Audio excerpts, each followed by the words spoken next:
আসসালামু আলাইকুম। আশা করি আপনারা সবাই ভালো আছেন। অনেক ঝামেলা এবং ব্যস্ততার কারণে আমি গত ২ সপ্তাহে কোনো ভিডিও আপলোড করতে পারিনি। তার জন্য আন্তরিকভাবে দুঃখিত। আমার প্রিভিয়াস কোনো ভিডিওতে এক ভাই কমেন্ট করেছিলেন Ryzen 5 2400G দিয়ে একটি পিসি বিল্ড করার জন্য। তাই আমি আজকের এই ভিডিওটি ক্রিয়েট করছি। আশা করি আপনাদেরও কাজে আসবে। আজকে আমি যেই কম্পোনেন্ট দিয়ে পিসিটি বিল্ড করব, আপনারাও যদি সেই কম্পোনেন্ট দিয়ে পিসি বিল্ড করেন তাহলে এই পিসিটি দিয়ে আপনারা স্পোর্টস গেমগুলো লো কিংবা মিডিয়াম গ্রাফিক্সে 1080p রেজোলিউশনে খেলতে পারবেন, যেখানে আপনারা 30 to 35 ফ্রেম রেট পেয়ে যাবেন। এবং ভিডিও এডিটিং এর ক্ষেত্রে 1080p ভিডিও এডিট করতে পারবেন কোনো বেসিক ভিডিও এডিটর সফটওয়্যারে, যেমন ফিল্মোরাতে করতে পারেন, প্রিমিয়ার প্রোতেও করতে পারবেন, কিন্তু সেক্ষেত্রে আপনাকে অনেকটা ঝামেলা পোহাতে হবে। আরেকটি বাজেট পিসি দিয়ে কখনোই প্রিমিয়ার প্রো দিয়ে ভিডিও এডিট করা ঠিক না। সেক্ষেত্রে আপনি ভিডিও এডিটিংয়ে খুব একটা মজা পাবেন না এবং স্বাচ্ছন্দ্য বোধ করবেন না। তাহলে চলুন শুরু করা যাক। তো প্রথমে আমরা কথা বলবো কম্পিউটারের সবচেয়ে গুরুত্বপূর্ণ কম্পোনেন্ট এর প্রসেসর নিয়ে। প্রসেসর হিসেবে আমরা কি ব্যবহার করছি তা আপনারা সবাই জানেন, রাইজেনের Ryzen 5 2400G।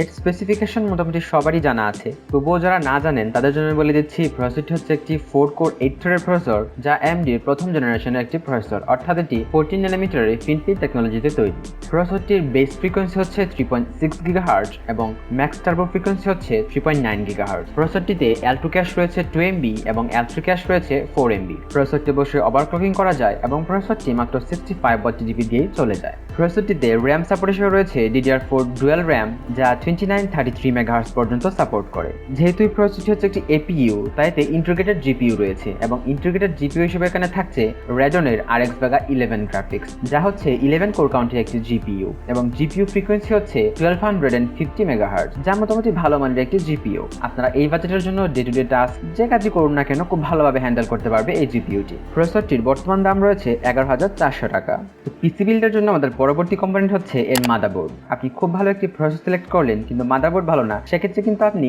আশানুরূপ পারফরমেন্স পাবেন না। তাই অবশ্যই মাদারবোর্ড কেনার সময় ভালোভাবে দেখে শুনে রিসার্চ করে মাদারবোর্ড কিনুন। তো এই পিসিটির জন্য আমি মাদারবোর্ড সিলেক্ট করেছি গিগাবাইটের তরফ থেকে B450 MDS3H। মাদারবোর্ডটি B450 সিরিজের পপুলার একটি মাদারবোর্ড, যেখানে আপনারা রাইজেনের 5000 সিরিজ পর্যন্ত প্রসেসর ব্যবহার করতে পারবেন। রয়েছে 4টি র্যাম স্লট, যেখানে আপনি চাইলেই 4টি র্যাম ব্যবহার করতে পারেন।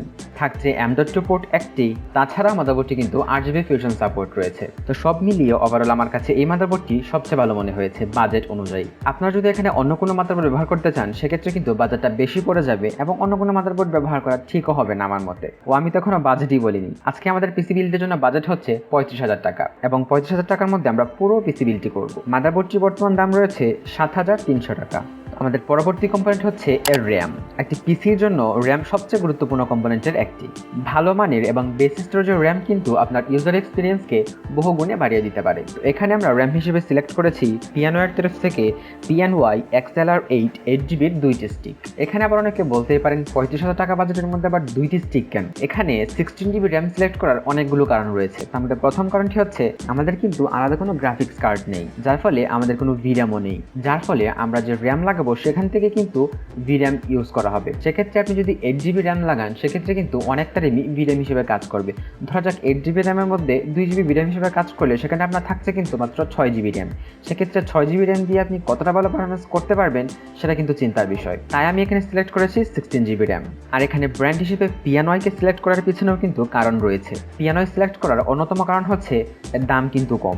আপনি অন্য যে কোনো ব্র্যান্ডের র্যাম কিনতে গেলে সেক্ষেত্রে দাম কিন্তু অনেক বেশি হয়। আমাদের প্রসেসর কিন্তু 2933 মেগাহার্জের বেশি র্যাম সাপোর্ট করে না। সেক্ষেত্রে 32 মেগাহার্জের র্যাম কিনতে গিয়ে আপনার কিন্তু কস্ট অনেক বেশি পড়ে যাবে, প্রায় 4,500 5,000 বেশিও কিন্তু পড়ে যেতে পারে একটি র্যাম কেনার জন্য। আর সেখানে PNY আমাদের দিচ্ছে মাত্র 3650 টাকায় 8GBর একটি স্টিক, অর্থাৎ 16GB র্যাম কিনতে আপনার টোটাল কস্ট পড়ে যাবে 7,300 টাকা।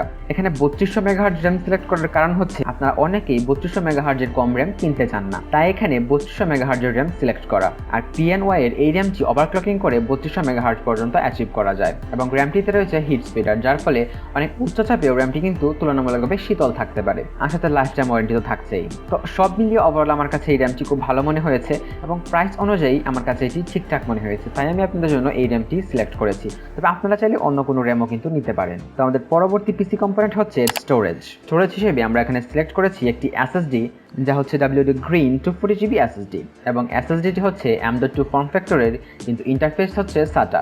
যেহেতু আমাদের বাজেট কম, তাই আমাদেরকে SATA ইন্টারফেসের M.2 SSD নিতে হয়েছে। আর WD Green খুব ভালো মানের একটি SSD, তা আমরা সবাই জানি, তাই আমি এটি সিলেক্ট করেছি। এবং WD Green 240GB SSD এর বর্তমান বাজার মূল্য হচ্ছে 3500 টাকা। এখানে আমি কোনো HDD বা হার্ড ডিস্ক সিলেক্ট করিনি, আপনারা চাইলে সাথে একটি হার্ড ডিস্কও লাগিয়ে নিতে পারেন। তো আমরা এতক্ষণ যে কম্পোনেন্টগুলো সিলেক্ট করলাম, সেই কম্পোনেন্টগুলো পাওয়ার আপ করার জন্য আমাদের দরকার PSU বা পাওয়ার সাপ্লাই। তো এক্ষেত্রে পাওয়ার সাপ্লাই হিসেবে আমরা সিলেক্ট করেছি Corsair-এর তরফ থেকে Corsair CV450 হচ্ছে একটি পাওয়ার সাপ্লাই। পাওয়ার সাপ্লাইটি অবশ্যই 80+ ব্রোঞ্জ সার্টিফাইড পাওয়ার সাপ্লাই। আমি সবসময় বলি, পাওয়ার সাপ্লাই কেনার ক্ষেত্রে অবশ্যই একটু টাকা খরচ করে একটি ভালো মানের পাওয়ার সাপ্লাই কিনুন, সেক্ষেত্রে আপনারা কিন্তু বেটার রেজাল্ট পাবেন। কারণ এখানে কিছু টাকা বাঁচাতে গিয়ে আপনি কিন্তু আপনার পিসি কম্পোনেন্টগুলোকে নষ্ট করে দিতে পারেন। তাই অবশ্যই 80+ ব্রোঞ্জ সার্টিফাইড কোনো পাওয়ার সাপ্লাই কিনবেন। তো বর্তমান বাজারে Corsair CV450-র দাম রয়েছে 3390 টাকা। তো এখন সবগুলো কম্পোনেন্টকে একত্রে রাখার জন্য আমাদের দরকার একটি পিসি কেস বা ক্যাবিনেট। আমরা এখানে ক্যাবিনেট হিসেবে সিলেক্ট করেছি Extreme V3 ফুল উইন্ডো ATX গেমিং কেসিংটি বর্তমান বাজারে আপনারা 2000 থেকে 2100 টাকার মধ্যে পেয়ে যাবেন। কেসিংটির লেফট সাইডে রয়েছে অ্যাক্রিলিক প্যানেল, যার ফলে অবশ্যই দেখতে খুব সুন্দর লাগে। রয়েছে ইনবিল্ট 2টি ফ্যান, এবং 2টি ফ্যানই কিন্তু লাল।